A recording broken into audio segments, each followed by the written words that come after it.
হয় লোন শোধ করবি না হয় বিষ খাবি, এই বলেই স্ত্রীর হাতে বিষের প্যাকেট ধরিয়ে দিয়েছিল স্বামী। অপমানে ও অভিমানে মানসিকভাবে ভেঙে পড়ে শেষমেশ স্বামীর দেওয়া বিষ খেয়ে আত্মঘাতী হলেন স্ত্রী। ঘটনাটি ঘটেছে পূর্ব বর্ধমান জেলার পূর্বস্থলী থানার অন্তর্গত পূর্বস্থলী স্টেশন বাজার এলাকায়। মৃত ওই গৃহবধূর নাম অমিতাজ বিবি, বয়স ৩৬ বছর, বাড়ি পূর্বস্থলী স্টেশন সংলগ্ন এলাকায়। মৃতার ছেলে জানিয়েছে তার মায়ের উপর বাবা দীর্ঘদিন ধরেই অত্যাচার করত। মৃতার ছেলে জানিয়েছে তার মায়ের ওপর তার বাবা দীর্ঘদিন ধরেই অত্যাচার করত। একই সাথে মায়ের নামে ১,১৮,০০০ টাকা লোন নিয়েছিল বাবা, কিন্তু তার মাকে তার বাবা লোন শোধ করার জন্য জোর করত। এই নিয়ে প্রায়ই ঘরে অশান্তি লেগে থাকতো।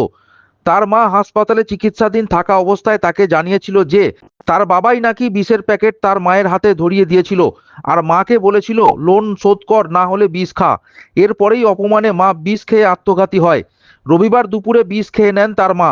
মাকে অসুস্থ হতে দেখে উদ্ধার করে প্রথমে তার মাকে পূর্বস্থলী হাসপাতালে নিয়ে যাওয়া হলে সেখানে অবস্থার অবনতি ঘটলে সেখান থেকে পরে কালনা হাসপাতালে ভর্তি করা হলে চিকিৎসা চলাকালীন সোমবার গভীর রাত্রে কালনা হাসপাতালে মৃত্যু হয় তার মার। খবর পেয়ে ঘটনাস্থলে পুলিশ পৌঁছে মঙ্গলবার দেহ উদ্ধার করে ময়না তদন্তের জন্য পাঠায়।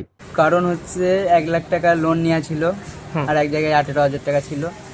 সেই জায়গাটা ধরো বাবা বলছে দেবে না, মাকে দেওয়ার জন্য প্রেসার কেট করা হচ্ছে। দিয়ে মা তো ধরো মেয়ে মানুষ, মহিলা মানুষ, কোথায় পাবে বলো, দিয়ে বীজ নিয়ে আসা হয়েছে বাবাই।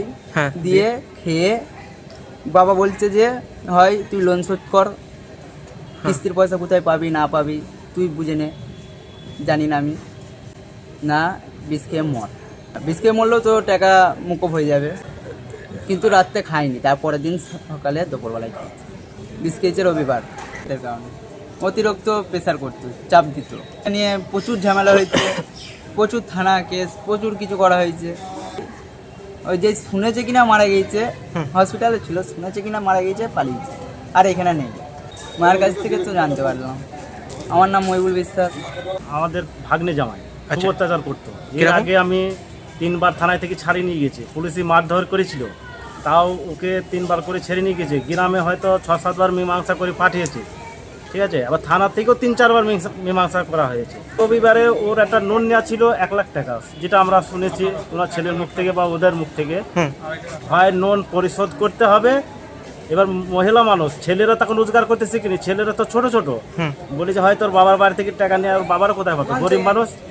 আর হচ্ছে 1,18,000 টাকা টোটাল লোন ছিল, হয় টাকা শোধ করতে হবে নাহলে বিষ খেয়ে মরতে হবে। বিষের প্যাকেট ওকে বাথরুম ঘরে ধরিয়ে দিয়েছিল দুপুরবেলা। ওনার স্বামী আমরা আশা থেকে দেখতে পাইনি, আমরা যে হতে এসেছি তখন থেকে ওকে দেখতে পাইনি, ও আগেই পালিয়ে গিয়েছিল। এমনি আসেনি, একদিন এসে দেখা করে পালিয়ে গিয়েছে। আমরা এখন কেসের আওতায় ওর যাতে সাজা হয় সেই আওতায় আমরা যেতে চাচ্ছি। আমার নাম নজরুল শেখ।